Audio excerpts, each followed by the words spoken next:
अवधूत चिंतन श्री गुरुदेव दत्त श्री स्वामी समर्थ। नमस्कार, मी अश्विनी। स्वागत आहे सर्वांचं स्वामी माऊली चॅनलमध्ये। आजच्या व्हिडिओमध्ये आपण जाणून घेणार आहोत की धनत्रयोदशीच्या दिवशी आपण कोणत्या वस्तू खरेदी करायला हव्या, ज्या वस्तू खरेदी केल्याने आपल्या घरामध्ये लक्ष्मी माता कायम निवास करेल, लक्ष्मी मातेचा कृपा आशीर्वाद आपल्यावरती राहील। यासाठी आपण आपल्या घरामध्ये धनत्रयोदशीच्या दिवशी कोणकोणत्या वस्तू खरेदी कराव्या याविषयी आज आपण माहिती जाणून घेणार आहोत। तर व्हिडिओ स्किप न करता शेवटपर्यंत नक्की बघा आणि तुम्ही जर चॅनलवरती नवीन असाल तर चॅनलला लाईक, शेअर आणि सबस्क्राईब नक्की करा, जेणेकरून असेच नवनवीन व्हिडिओ तुम्हाला सर्वात आधी बघता येतील। चला तर मग आजच्या व्हिडिओला सुरुवात करूया। बघा, कोजागिरीचा आनंद आपल्या मनामध्ये रेंगाळत असतो, त्यावेळेसच आपल्याला दिवाळीचे वेध जे आहे ते लागलेले असतात। दिवाळी म्हणजे आनंदाचा क्षण। दिवाळीचा सण आश्विन वद्य त्रयोदशीपासून ते कार्तिक शुद्ध द्वितीयेपर्यंत 5 दिवस आपण साजरा करत असतो। त्यामध्ये धनत्रयोदशी, वसुबारस, नरक चतुर्दशी, लक्ष्मीपूजन, प्रतिपदा आणि भाऊबीज अशा 5 वेगवेगळ्या सणांचा समावेश हा असतो। या 5ही सणांना आपण आनंदाने आणि उत्साहाने साजरा करत असतो। दिवाळीचा पहिला सण म्हणजे वसुबारस आणि त्यानंतर दुसरा सण येतो ते म्हणजे धनत्रयोदशी। धनत्रयोदशी म्हणजे काय तर अश्विन कृष्ण त्रयोदशी या दिवसाला धनतेरस असेही म्हणतात, ज्यालाच आपण धनत्रयोदशी असे सुद्धा म्हणतो। या दिवशी सायंकाळी आपल्याला धनाची आणि आयुर्वेदिक औषधांची पूजा करायची असते। म्हणजे आपल्या घरात जे काही धन आहे, जे काही आयुर्वेदिक वस्तू आहे त्यांची आपल्याला पूजा करायची असते। धनत्रयोदशीची पूजा मांडणी कशी करावी, पूजा कशी करावी, कोणते मंत्र स्तोत्र यांचे उच्चारण करावे, पूजा करत असताना कोणत्या मंत्राचा आपण उच्चार करावा याविषयीची संपूर्ण माहिती आपल्या चॅनलवरती अपलोड केलेली आहे। त्याविषयीचा व्हिडिओसुद्धा आपल्या चॅनलवरती आहे, एकदा नक्की बघा। तर या दिवशी एकत्र येऊन धन्वंतरी देवतेचे मनापासून स्मरण आपल्याला करायचे असते। आयुर्वेदाचा अर्थ आयुचे म्हणजे मानव जीवनाचे ज्ञान असा आहे। भारतातील हे आयुर्विज्ञान सर्व जगात पसरले आहे। निरोगी माणसाच्या स्वास्थ्याचे व निरोगी माणसास रोगमुक्त करणाऱ्या आयुर्वेदाच्या मूलभूत सिद्धांताचे चिंतन आणि प्रचार हे होणे अतिशय आवश्यक आहे। धनत्रयोदशीच्या दिवशी हा दिवस आणखी एका गोष्टीची स्मृती म्हणून पाळला जात असतो, ते म्हणजे क्षीरसागराच्या मंथनातून 14 रत्ने बाहेर पडली, त्यात चंद्राचा थोरला भाऊ म्हणून धन्वंतरी हे 5वे रत्न बाहेर पडले। श्यामवर्ण, माथ्यावर मुकुट, डाव्या हातात कुंभ आणि उजव्या अभयकर म्हणून आश्वासन देत असलेली धन्वंतरीची मूर्ती आहे। यांच्यामुळे आयुर्वेदाचा विकास झाला, म्हणून त्यांना आदिदेव, अमृतयोनी, सुधापाणी अशा नावानेही ओळखले जाते। असे विविध नावांनी त्यांना ओळख मिळालेली आहे।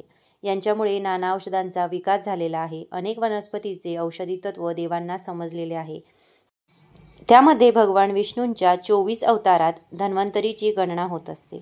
तर या दिवशी आपल्याला धन्वंतरीचे पूजन करायचे असते। धन्वंतरीचे पूजन हे आपल्याला सायंकाळी प्रदोष काळातच करायचे आहे। याबद्दलचा संपूर्ण व्हिडिओ आपल्या चॅनलवरती अपलोड केलेला आहे।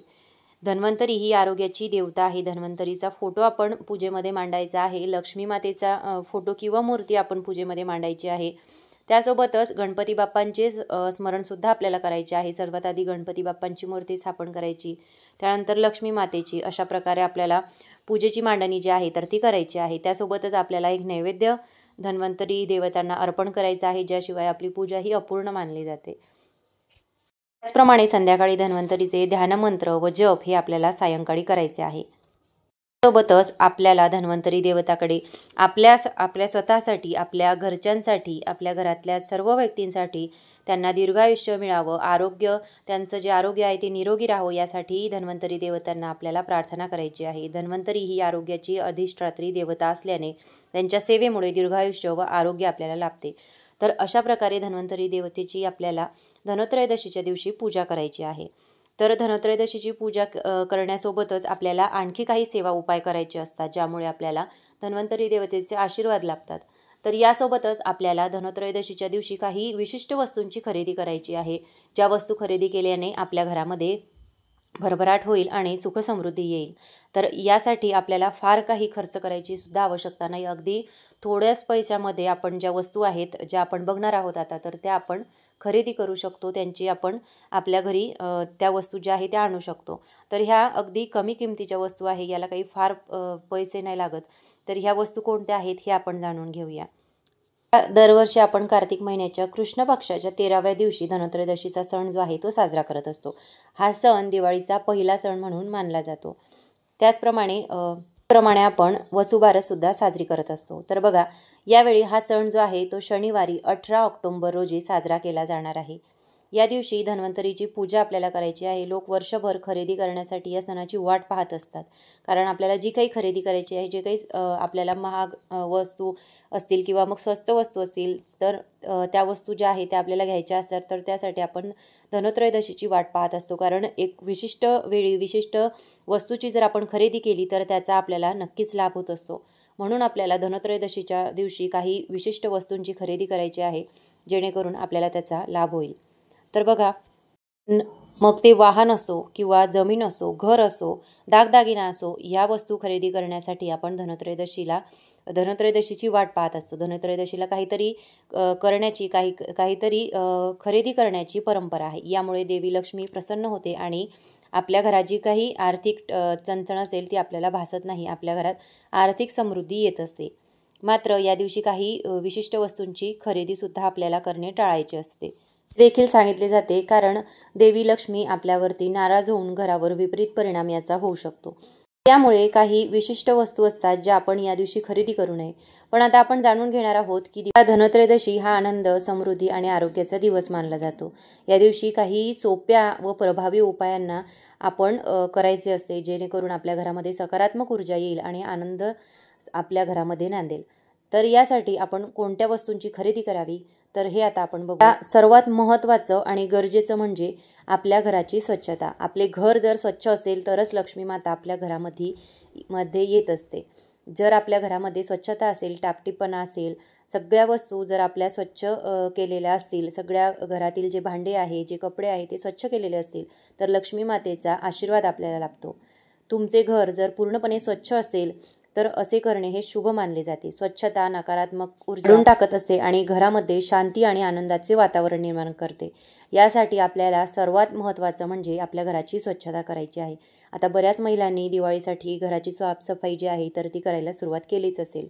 तर अशा प्रकारे आपल्याला सर्वात आधी महत्त्वाचं काम म्हणजे आपल्या घराची स्वच्छता करायची आहे. त्यानंतर दुसरं म्हणजे दिवा लावणे. आपल्या घरातील जेवढे दरवाजे असतील, खिडक्या असतील आणि महत्त्वाच्या ठिकाणी दिवे लावल्याने घरामध्ये प्रकाश आणि सकारात्मक ऊर्जा पसरत असते. यामुळे आपल्याला सगळीकडे लख्ख दिव्यांनी आपले घर जे आहे ते उजळून टाकायचे आहे. संपूर्ण 5 दिवस तुम्ही तेलाचा दिवा लावा, तुपाचा लावा, तिळाच्या तेलाचा लावा किंवा मोहरीच्या तेलाचा लावा, पण दिवा हा आपल्याला लावायचा आहे प्रत्येक ठिकाणी, आपल्या उंबरठ्याच्या दोन्हीही बाजूला. त्याचप्रमाणे आपली जी गॅलरी असेल, गॅलरीमध्ये, स्वयंपाकघराजवळ, पाण्याच्या हंड्याजवळ किंवा माठाजवळ, त्याचप्रमाणे देवाजवळ 4 ते 5 दिवे आपल्याला लावायचे आहेत. त्याचप्रमाणे इथे आपलं बाथरूम असतं तर बाथरूमच्या ठिकाणी सुद्धा आपल्याला एक दिवा लावायचा असतो. त्याचप्रमाणे कचऱ्याची जी डस्टबिन असते आपली त्याच्याजवळ सुद्धा एक दिवा आपल्याला लावायचा असतो. तर अशा प्रकारे संपूर्ण घर जे आहे ते आपल्याला या 5 दिवसांमध्ये दिव्याने उजळून टाकायचं आहे, जेणेकरून आपल्या घरामध्ये सकारात्मक ऊर्जा निर्माण होईल. त्यानंतर तिसरं म्हणजे आपल्या घरामध्ये आपल्याला या दिवाळीमध्ये धनत्रयोदशीच्या दिवशी कुबेर यंत्राची स्थापना करायची आहे. आता कुबेर यंत्राची स्थापना कशा करायची बद्दलचा सुद्धा संपूर्ण व्हिडिओ आपल्या चॅनलवरती अपलोड केलेला आहे, तो एकदा नक्की बघा. तर आपल्या घरामध्ये आपल्याला कुबेर यंत्राची स्थापना करायची आहे. तुम्ही कुबेर यंत्र जे आहे ते पंचधातूचं घेऊ शकता किंवा पितळेचं घेऊ शकता. त्यासोबतच फक्त तांब्याचं सुद्धा छोटं कुबेर यंत्र जे आहे ते आपल्याला केंद्रामध्ये, जवळपास तुम्हाला कुठे जरी केंद्र असेल तर त्या ठिकाणी जाऊन तुम्ही केंद्रातून कुबेर यंत्र जे आहे तर ते घेऊ शकता. तुम्ही दुकानातून सुद्धा घेऊ शकता. जी भांड्यांची दुकाने असतात त्या दुकानात सुद्धा, भांड्यांच्या दुकानावर कुबेर यंत्र जे आहे ते तुम्हाला मिळेल. पण शक्यतो आपण एखाद्या केंद्रातूनच, स्वामी केंद्र तुम्हाला जिथे कुठे जवळ असेल त्या ठिकाणून तुम्ही कुबेर यंत्र जे आहे ते घ्यायचं आहे आणि त्याची स्थापना आपण धनत्रयोदशीच्या दिवशी करायची आहे. कारण भगवान कुबेर ही धनाची देवता मानली जाते. त्यामुळे आपण कुबेर यंत्राची स्थापना आपल्या घरामध्ये धनत्रयोदशीच्या दिवशी केली तर आपली उत्तरोत्तर प्रगती होत जाते आणि धनाची कमतरता आपल्याला कधीही भासत नाही. कारण कुबेर यंत्र हे भगवान कुबेर यांचे आसन आहे. म्हणून जिथे कुबेर भगवानचे आसन असेल तिथे भगवान कुबेर हे असतात. त्यामुळे आपण आपल्या घरामध्ये कुबेर यंत्राची स्थापना ही आवर्जून करावी. यासोबतच दुसरं म्हणजे आयुर्वेदिक औषधी वनस्पती. बघा, भगवान धन्वंतरी हे आयुर्वेदाचे रक्षक आहेत. या दिवशी घरी आयुर्वेदिक औषधी वनस्पती ठेवणे, त्यांची पूजा करणे हे अतिशय योग्य मानले जाते. त्याचप्रमाणे त्यांचे सेवनसुद्धा आपण या दिवशी करायचे आहे, जेणेकरून आपल्या आरोग्याला याचा फायदा होईल.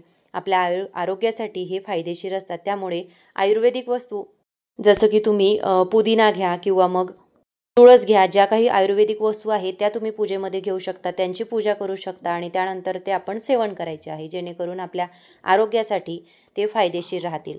त्यानंतर दुसरं म्हणजे दानधर्म. दिवशी आपल्याला जेवढं शक्य होईल तेवढं आपण एखाद्या गरजू व्यक्तींना तुम्ही अन्नदान करू शकता, कपडे दान करू शकता किंवा इतर आवश्यक ज्या वस्तू असतात, एखादी शॉल असेल किंवा मग एखाद्या गरजू व्यक्तीला पाण्याची बॉटल तुम्ही देऊ शकता. त्यासोबतच जेवायला तुम्ही आपल्या घरून जर भाजी पोळी बनवली ती तुम्ही त्या गरजू व्यक्तींना देऊ शकता, ज्यांना खरंच गरज आहे. तर अशा व्यक्तींना आपण ज्या वस्तू आहेत, आवश्यक वस्तू आहेत, त्यांचे जर आपण दान केले तर आपल्याला त्यांचासुद्धा आशीर्वाद मिळतो आणि आपल्या मनातील समाधान आणि करुणेची भावना जी आहे ती वाढते. त्यामुळे आपण या धनत्रयोदशीच्या दिवशी आवर्जून एखाद्या गरजू व्यक्तीला आपल्या यथाशक्ती आपल्याला जे शक्य होईल त्याचे आपण दान करायचे आहे. आणि यानंतर धातूची भांडी. धनत्रयोदशीला नवीन भांडी किंवा नवीन वस्तू खरेदी करणे हे प्राचीन काळापासूनची चालत आलेली परंपरा आहे. या दिवशी भगवान धन्वंतरी अमृताच्या भांड्यासह प्रगट होतात, म्हणून भांडी खरेदी करणे हे शुभ मानले जाते. तुम्ही कुठलीही भांडी खरेदी करू शकता. तुम्ही स्टीलचे घ्या, तांब्याचे घ्या, पितळेचे घ्या, एखादी पितळेची वस्तू घ्या किंवा तुम्ही एखादी देवांची मूर्ती, देवांचा विग्रह जरी तुम्ही घरी आणला तरी देखील चालेल आणि त्या दिवशी आपण त्यांची स्थापना जी आहे ती पंचोपचार पूजा करून करायची आहे. तर अशा प्रकारे आपण कुठल्याही धातूचे भांडे जे आहे ते खरेदी करायचे आहे. त्यानंतर त्यामध्ये बघा, पितळ हा भगवान धन्वंतरी यांचे प्रिय धातू मानले जातात, म्हणून असे जर पितळेचे धातूचे जर आपण एखादी वस्तू खरेदी केली तर असे करणे हे शुभ मानले जाते. असे मानले जाते की पितळाची भांडी खरेदी केल्याने आरोग्य, सौभाग्य आणि घरामध्ये 13 पट संपत्ती येते.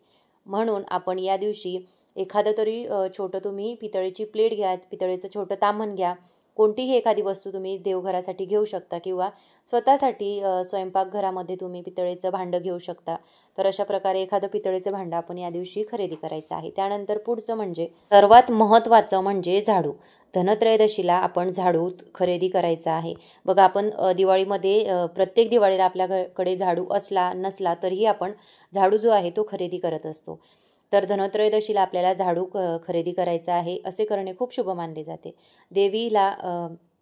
झाडूला देवी लक्ष्मीचे प्रतीक मानले जाते. असे मानले जाते की नवीन झाडू घरातील गरिबी दूर करते आणि सुखसमृद्धी आणत असते. म्हणून आपण या दिवाळीमध्ये धनत्रयोदशीच्या दिवशी आवर्जून, छोटा का होईना, तुमच्याकडे जरी मोठे नवीन जरी 2-3 झाडू असतील तरी तुम्हाला गरज नसेल तरी छोटा देवघरासाठी तुम्ही छोटासा झाडू घेऊ शकता, ज्याला फळी आपण म्हणतो. तर असा छोटासा झाडू, छोटीशी फळी आपण आपल्या देवघरासाठी घ्यायची आहे, जेणेकरून आपल्या घरामध्ये सुखसमृद्धी येईल. आणि यासोबतच झाडू घरी आणल्यानंतर आपल्याला माहितीच आहे की त्याची आपल्याला पूजा करायची असते. त्यानंतर तो आपल्याला घरामध्ये घ्यायचा असतो, आपल्या वापरण्यात घ्यायचा असतो. तर अशा प्रकारे आपल्याला झाडूची खरेदी करायची आहे. त्यानंतर पुढचं म्हणजे धणे. धणे हे भगवान धन्वंतरीला अतिशय प्रिय आहे. धण्यांचा प्रसाद आपण भगवान धन्वंतरीला अर्पण करायचा असतो. या दिवशी पूजेमध्ये आपण धण्यांचा समावेश हा आवर्जून करायचा असतो. धणे आणि गूळ यांचा नैवेद्य आपण धनत्रयोदशीच्या दिवशी धन्वंतरी देवतेला दाखवायचा असतो. धणे हे संपत्तीचे प्रतीक देखील मानले जाते. त्यामुळे धनत्रयोदशीला धणे खरेदी करणे आणि ते देवीला अर्पण करणे, धन्वंतरी देवतेला अर्पण करणे हे खूप शुभ मानले जाते. पूजेनंतर हे धणे बिया म्हणून तुम्ही तुमच्या तिजोरीमध्ये ठेवू शकता किंवा मग तुमच्या जे पैशाचं ठिकाण असेल, जिथे कुठे आपण पैसे वगैरे ठेवत असू त्या ठिकाणी साठवणुकीच्या ठिकाणी आपण ठेवल्याने आपल्या घरामध्ये समृद्धी येते. तर अशा प्रकारचे धणे जे आहे ते आपल्याला खरेदी करायचे आहे. तुम्ही 1 पाव करा, अर्धा किलो घ्या, 1 किलो घ्या, जेवढे तुम्हाला घ्यायचे तेवढे घ्या, पण थोडे तरी धणे आपण या दिवशी खरेदी करायचे आहे. त्यानंतर पुढचं म्हणजे लक्ष्मी गणेश मूर्ती किंवा लक्ष्मी गणेश प्रतिमा असलेले छोटा शिक्का चांदीचा. तर हा आपल्याला खरेदी करायचा आहे. बघा, धनत्रयोदशीला दिवाळीच्या पूजेसाठी देवी लक्ष्मी आणि भगवान गणेशाच्या नवीन मूर्ती खरेदी करणे हे अत्यंत शुभ मानले जाते. मग तुम्ही एखादा फोटो जरी खरेदी केला तरी देखील चालेल. असं काही नाही की आपण चांदीचा शिक्का खरेदी करायचा किंवा मूर्ती, किंवा मग तुम्ही मातीची जरी मूर्ती भगवान माता लक्ष्मी आणि गणपती बाप्पांची खरेदी केली तरी देखील चालेल. धनत्रयोदशीला लक्ष्मी गणेशाची मूर्ती घरी आणून दिवाळीच्या दिवशी योग्य विधीने त्यांची पूजा आपण करत असतो. त्यांची पूजा केल्याने धन आणि समृद्धी आपल्याला मिळत असते आणि जे काही सर्व अडथळे आहेत ते दूर होतात. त्यामुळे आपण या धनत्रयोदशीच्या दिवशी लक्ष्मी गणेश मूर्ती आपल्या घरी आवर्जून आणायची आहे. यासोबत पुढचं म्हणजे श्रीयंत्र. श्रीयंत्र जर आपल्या घरामध्ये असेल तर आपल्या घरामध्ये धनाची कधीही कमतरता भासत नाही. जिथे जिथे श्रीयंत्र असेल तिथे तिथे लक्ष्मी ही वास करतेच. कारण श्रीयंत्र हे माता लक्ष्मी यांचे आसन आहे आणि जिथे माता लक्ष्मीचे आसन तिथे माता लक्ष्मी ह्या आवर्जून असतात. तर यामुळे आपण या धनत्रयोदशीला जर सोने चांदी किंवा इतर दागदागिना खरेदी करू शकत नसू तर या दिवशी आपण श्रीयंत्र आणि कुबेर यंत्रसुद्धा हे आवर्जून खरेदी करायचे आहे. असे करणे खूप शुभ मानले जाते. बघा, श्रीयंत्र जर आपल्या घरामध्ये असेल तर माता लक्ष्मी हे आपल्यावरती कायम प्रसन्न राहतात. तुमच्या घराच्या किंवा दुकानाच्या तिजोरीमध्ये सुद्धा तुम्ही श्रीयंत्राची स्थापना करू शकता किंवा मग आपल्या देवघरामध्ये सुद्धा आपण लक्ष्मी मातेच्या पुढे श्रीयंत्राची स्थापना जी आहे ती करू शकतो. यासोबतच पुढचं म्हणजे गोमती चक्र. बघा, गोमती चक्रे खूप पवित्र आणि चमत्कारी मानली जातात. धनत्रयोदशीला 11 गोमती चक्रे खरेदी करून त्याला लाल कपड्यात गुंडाळून जर आपण ते आपल्या तिजोरीमध्ये ठेवले तर आपल्याला आर्थिक चणचण भासत नाही. सोबतच पुढचं म्हणजे कवड्या. कवड्या जर आपण धनत्रयोदशीच्या दिवशी खरेदी केल्या तर यामुळे माता लक्ष्मी ही नक्कीच प्रसन्न होते. कारण माता लक्ष्मीची उत्पत्ती ही समुद्रातूनच झालेली आहे. म्हणून समुद्रातून ज्या ज्या वस्तू उत्पन्न होतात तर त्या वस्तू माता लक्ष्मीला ह्या अतिशय प्रिय असतात. जसे कवडी, गोमती चक्र, त्याचप्रमाणे शंख, अशा विविध वस्तू ज्या काही शिंपले, अशा ज्या काही समुद्रातून उत्पन्न झालेल्या वस्तू आहेत त्या माता लक्ष्मीला ह्या अतिशय प्रिय असतात. म्हणून आपण आवर्जून या लक्ष्मीपूजनात आणि धनत्रयोदशीला त्यांची स्थापना आपल्या घरामध्ये करायची आहे. बघा, तुम्ही 7 कवड्या घेऊ शकता, 5 कवड्या घेऊ शकता किंवा 11 कवड्या सुद्धा तुम्ही आपल्या देवघरामध्ये स्थापन करायला घेऊ शकता किंवा तिजोरीमध्ये सुद्धा ह्या कवड्या ज्या आहेत त्या तुम्ही ठेवू शकता. तर अशा प्रकारे गोमती चक्र, कवड्या, शंख, त्यासोबतच कासवाची सुद्धा तुम्ही स्थापना धनत्रयोदशीच्या दिवशी आपल्या देवघरामध्ये करू शकता. कारण कासव हे भगवान विष्णू यांचे प्रतीक आहे. त्यामुळे जिथे भगवान विष्णूंची सेवा केली जाते तिथे तिथे माता लक्ष्मी ह्या येतातच. तर आपण आपल्या घरामध्ये या धनत्रयोदशीला त्याचप्रमाणे दिवाळीमध्ये कधीही कासवाची स्थापनाही करू शकतो. तर कासव, गोमती चक्र, त्याचप्रमाणे कवड्या, शंख, झाडू, धने, यासोबतच हळकुंडसुद्धा आपण या दिवशी खरेदी करायचे आहे. आणि सगळ्यात महत्त्वाचं म्हणजे मीठ. बघा, धनत्रयोदशीला मीठ खरेदी करणे माता लक्ष्मीला प्रसन्न करण्याचा एक सोपा उपाय जो आहे तो मानला जातो. यामुळे घरात देवी लक्ष्मीचा वास राहतो आणि आर्थिक समृद्धी येते. त्याचप्रमाणे मीठ नकारात्मकता ऊर्जा दूर करण्यास सुद्धा मदत करते. धनत्रयोदशीला मीठ खरेदी केल्याने घरामध्ये सकारात्मक ऊर्जा जी आहे ती निर्माण होते. सकारात्मक लहरींचा निर्माण आपल्या घरामध्ये होतं आणि वाईट शक्तींचा प्रभाव कमी होतो. त्याचप्रमाणे अनेक लोकांचा असा विश्वास आहे की या दिवशी मीठ खरेदी केल्याने आर्थिक लाभ जो आहे तो आपल्याला होत असतो.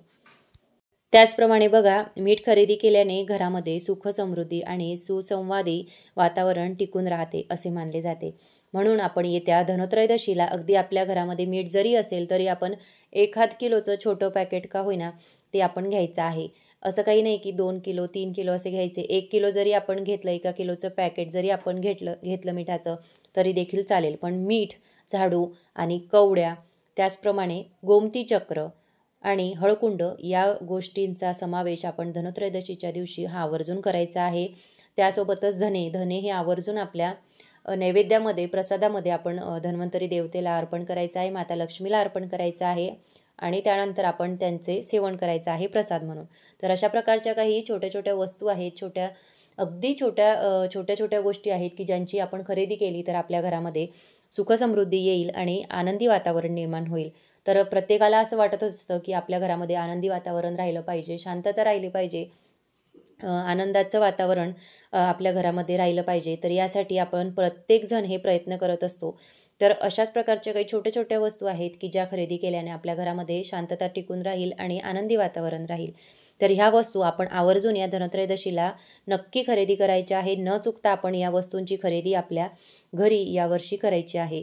अगदी फार याला काही पैसे लागत नाही. अगदी थोड्या किमतीमध्ये ह्या ज्या वस्तू आहेत ज्या आपल्या गरजेच्या आहेत तर त्या आपण खरेदी करू शकतो. अगदी आपल्याकडे असेल तरी देखील आपण खरेदी केले तर त्या काही खराब होत नाही किंवा वाया जात नाही. त्या आपल्या रोजच्या उपयोगात ज्या आहेत त्या येतच असतात. तर ह्या ज्या वस्तू आपण बघितल्या या वस्तूंची खरेदी आपल्याला या धनत्रयोदशीला करायची आहे. तर धनत्रयोदशीच्या दिवशी कुठल्या वस्तू खरेदी कराव्या याबद्दलची छोटीशी माहिती होती जी मी तुमच्यासोबत शेअर केली. मला आशा आहे की तुम्हाला आजचा हा व्हिडिओ नक्कीच आवडला असेल. तुम्हाला जर व्हिडिओ आवडला असेल तर लाईक नक्की करा आणि तुम्ही जर चॅनलवरती नवीन असाल तर चॅनलला लाईक, शेअर आणि सबस्क्राईब करायला विसरू नका, जेणेकरून असेच नवनवीन व्हिडिओ तुम्हाला सर्वात आधी बघता येतील. परत भेटूया अशाच एका नवीन व्हिडिओसोबत. तोपर्यंत श्री स्वामी समर्थ आणि तुम्हाला धनत्रयोदशीच्या त्यासोबतच दिवाळीच्या खूप खूप शुभेच्छा. स्वामी तुमच्या सर्व इच्छा मनोकामना पूर्ण करो ही स्वामीचरणी प्रार्थना. श्री स्वामी समर्थ.